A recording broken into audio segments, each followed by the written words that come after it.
Hi everyone, and welcome to my zombie skin tutorial in the book The Beauty of Horror Volume 1. So we're starting off with a light base layer of DECO yellow, and we want to do this all over every bit of skin that we're going to be colouring. But remember to keep your layer very light because we are going to be using quite a lot of layers of other colours on top. This is just giving us a nice yellowy bruised base to start with.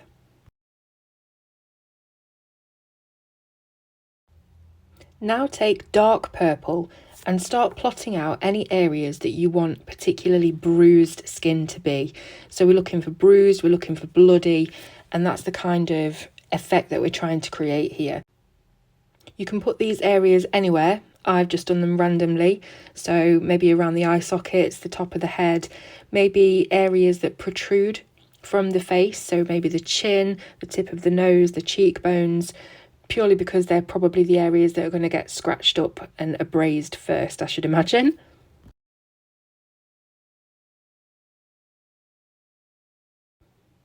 Now grab your Crimson Lake to make all of these bruised areas look quite bloody, but quite congealed blood. It's more like a deep, dark, very old sort of blood. We don't want anything bright red or tomato ketchup going on here. We want to make it look quite deep and dark and crusty and nasty.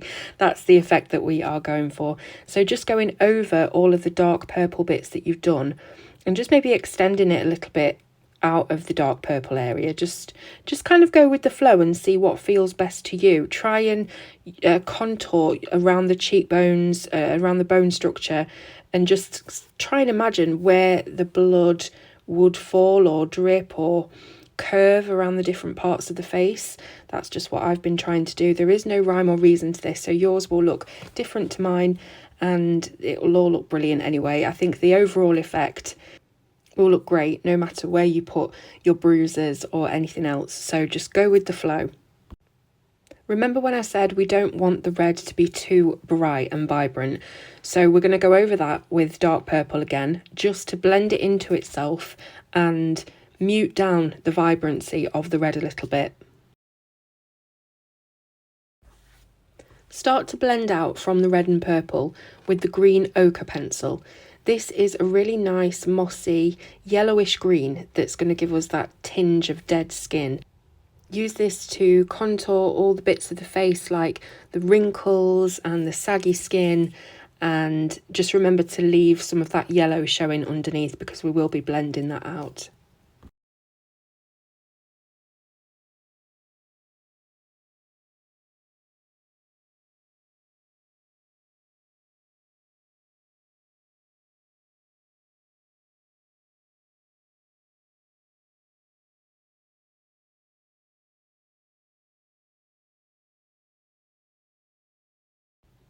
So we're sticking with the olive palette, but we are using a bit of a greener tone now than the green ochre. The green ochre is quite a brownish tone. This one is moss green, and that's just bringing the green back into the skin, so it doesn't look so brown and dirty, but more green and sort of infected and gross. So the moss green will really help.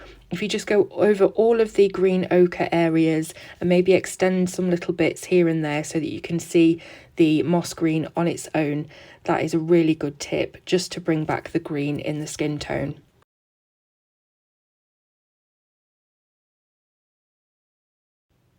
To further boost that green look to the skin, we are using Chartreuse, which is a very, very bright, almost a lime green colour, but slightly more toned down, and that will help blend out the moss green into the DECO yellow. So that's our transition colour between those two, and again it just really elevates the look of the skin. It gives it a bit more highlight and contour, and it brings everything together. Use the DECO yellow now as your blending tool to smooth out all of the greens that we have put down so far and to bring out the very, very light yellowish green tone that we had on the base. Now that we've got our green skin done, it's time to bring back the vibrancy of the blood a little bit. And that doesn't mean that it needs to be bright tomato ketchup red, but we do need to bring the colour out just a little bit because it's become faded with all of the greens that we have used to blend outward. So just going over all of the red bits with our Crimson Lake pencil, and then we'll be deepening those up with the dark purple and the black. Really start to define those shadows in the blood now and on the skin with your dark purple. And think about any other areas that would naturally be dark on this, such as the inside of the nostrils and around the eyeballs. Now to do my favourite thing and maximise the contrast. Adding black is a great way to really deepen up that blood, make it look very old, and also obviously to bring out all of the lighter colours. It really makes the lighter colours pop more when you use black.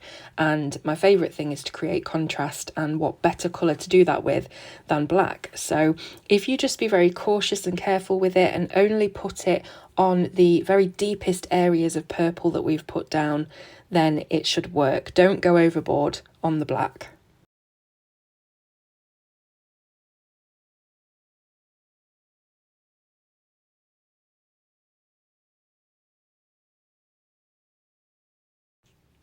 Use moss green to blend out the black into the other skin colours.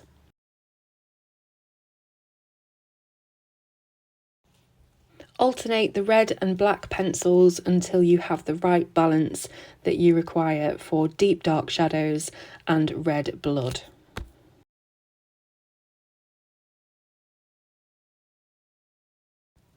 Finally, use kelp green as a lovely green blender just to get in between all of the colours that might be a little bit far apart. For example, your chartreuse and your very deep dark green areas, or your chartreuse and the deep dark purple. So just using this kelp green will again bring back the green tone so it doesn't look too dark and grubby, but again we do want a little bit of grubbiness. It is zombie skin, and there we have it, a gruesomely grungy zombie skin that I hope you've all really enjoyed watching me create today. So thank you so much for watching and supporting the channel, and I'll see you with another video soon on Colour with Claire.